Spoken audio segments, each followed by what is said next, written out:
Hello guys, ഞാൻ എൻ്റെ വീട്ടിൽ കുട്ടിപ്പട്ടാളങ്ങ കൊണ്ട് വന്നേക്കാണ് കേട്ടോ. അപ്പോൾ നമ്മൾ ജോയിഷാമും ഒക്കെ കൊല്ലത്ത് നിന്ന് വന്നിട്ടുണ്ടായേ. രാവിലെ ആയപ്പോൾ അപ്പവും മുട്ടക്കറിയും കഴിച്ചു. ഉച്ചയായപ്പോൾ ചെറുപയർ തോരനും സാമ്പാറും അയിലക്കറിയൊക്കെ ഉണ്ടായിരുന്നു കേട്ടോ. അങ്ങനെ ഇതൊക്കെ കഴിച്ചിട്ട് അങ്ങനെ ഇരുന്നപ്പോഴേക്കും നമ്മുടെ ഡാവിക്കുട്ടൻ നല്ല മണ്ണിക്കളിയാണേ. അമ്മായിമാരൊക്കെ വന്ന് അവരോട് കുറേ നേരം വർത്താനമൊക്കെ പറഞ്ഞിരുന്നു. വൈകുന്നേരം ആയപ്പോൾ അമ്മ നമുക്ക് ഫ്രൂട്ട് സലാഡും ഷാർജയൊക്കെ വാങ്ങിച്ചു തന്നായിരുന്നേ. അപ്പോൾ അനിയത്തിയൊക്കെ ആയിട്ടിരുന്ന ഷാർജയൊക്കെ കുടിച്ച് ഞങ്ങളിങ്ങനെ തണുത്ത ഓരോ കഥകളും കാര്യങ്ങളൊക്കെ പറഞ്ഞുകൊണ്ടിരിക്കുകയാണ് കേട്ടോ. കുറേ നാൾക്ക് ശേഷം ഞങ്ങൾ എല്ലാവരും കൂടി ഒരുമിച്ച് കൂടുമ്പോൾ എനിക്ക് പഴയ എൻ്റെ ഒരു ലൈഫിലേക്ക് അങ്ങ് ഓടിപ്പോയിട്ട് വന്നതുപോലെ തോന്നും കേട്ടോ.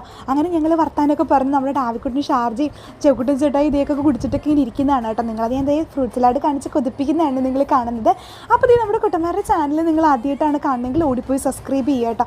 ഇത് ഫുഡ് വ്ളോഗായി മാറിയൊന്നും എനിക്കറിയില്ല കേട്ടോ. തീറ്റ മത്സരമായിപ്പോയി. വൈകുന്നേരമൊക്കെ പപ്സും കാര്യങ്ങളൊക്കെ കഴിച്ച് ഞങ്ങളങ്ങനെ സമാധാനത്തിൽ കിടന്ന് ഉറങ്ങി കേട്ടോ. അപ്പോൾ അത്രയേ ഉള്ളൂ. അടുത്ത വീഡിയോ കാണാൻ എല്ലാവർക്കും ബൈ ബൈ. Thank you.